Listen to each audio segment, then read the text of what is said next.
Welcome to World Ocean Radio. I'm Peter Neal, Director of the World Ocean Observatory.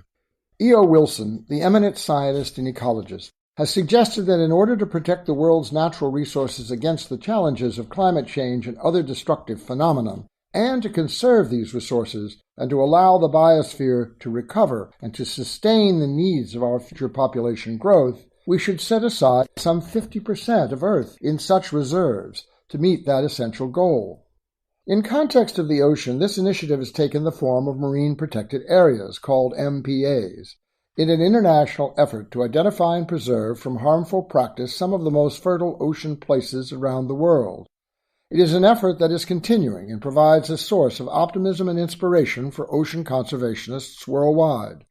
There are some 5,000 MPAs already designated, comprising approximately 2.65 million square kilometers, representing 0.8% of the world's 360 million square kilometers of ocean, and 2% of the 147 million square kilometers of ocean under national jurisdiction. These areas are protected as marine parks, national monuments, and environmental reserves under the various legislative regimes of the national or state governments engaged. The largest areas are located in the Republic of Kiribati, Australia, the United States, the Northern Mariana Islands, the Galapagos, and Ecuador and Colombia. Most MPAs, however, are small, ranging from 5 to 500 square kilometers, located mainly along the coasts, leaving a vast area of oceanic and deep water habitats unprotected. Joshua Reichart, Executive Vice President of the Pew Charitable Trust, who has overseen its environmental projects for more than 30 years, addresses the best way to restore and maintain ocean health as follows. Quote, "First, we need to curb overfishing. We must prevent the destruction of essential habitat needed by ocean life by banning the most destructive fishing gear and practices, and by halting the decline of wetlands and other areas of critical importance to marine life.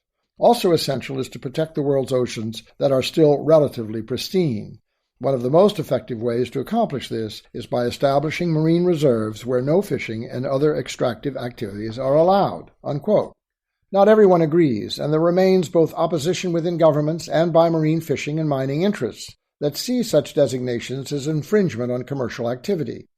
There are also questions of definition, regulation, stewardship, resources, and enforcement by smaller states with limited budgets and the most to lose. The Pew Trust has, in fact, joined with partners to initiate satellite surveillance of some of these protected areas to track vessels fishing illegally therein, and some governments have gone so far as to make arrests, to assess fines and penalties, and in some cases to destroy the offending vessels.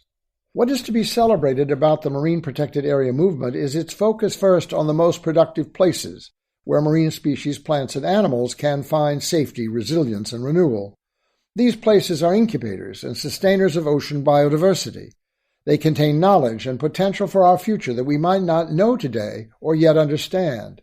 They begin to encompass a logical collection of ecosystems, not just in the tropics, but also in the far northern and southern waters, in Antarctica and the Arctic, and along the coastal edge where salt and freshwater systems meet as part of the global cycle of sustaining water.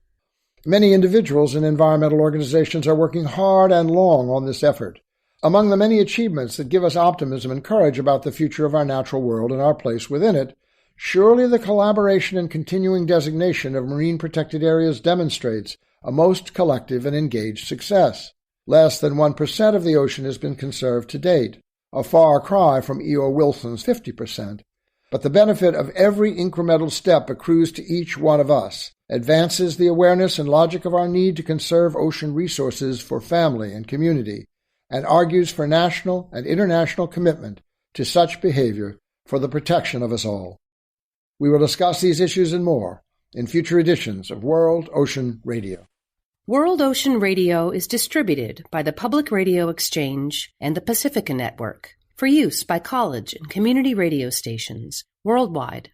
Find us wherever you listen to your favorite podcasts and at worldoceanobservatory.org.